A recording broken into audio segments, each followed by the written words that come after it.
In this tutorial, we learn how to make a single crochet stitch. Majority of our plushies are made out of this single crochet stitch.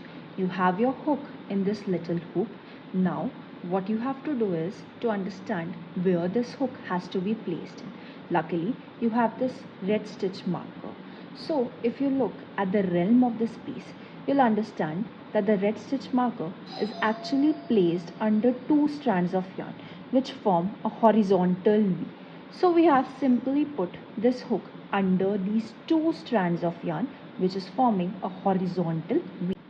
Now simply pull the red stitch marker towards the left so that it doesn't come under your way.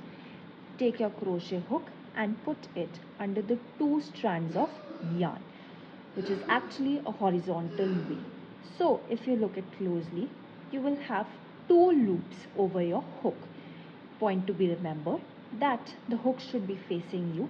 Moreover, it should be parallel to the working yarn. So now what we are going to do is known as yarn over. For that, we are going to bring the hook behind, under and over the working yarn. So now what we are going to do is pull the hook through the loop of the yarn that it just went to. So you'll have two loops of yarn over the hook.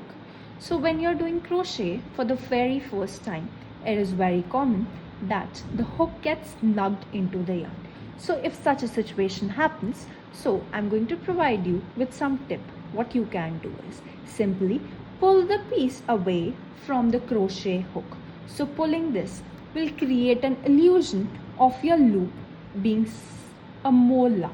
So now you'll have two loops over your hook, which means you're halfway through the stitch, which is called as the single crochet stitch. So now we have two loops of yarn over the hook.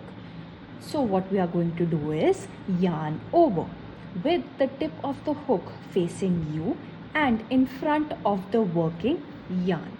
What we are going to do is bring the hook under and over the working yarn. So now rotate the tip of the hook from facing you to facing the two strands of loops on the hook. Simply pull it through and move it parallel to your body. So you'll have a new loop on the hook. Simply move it to the left in order to secure it safely. So now if you have only one strand of loop on the hook, so congratulations, you have successfully made a single crochet stitch.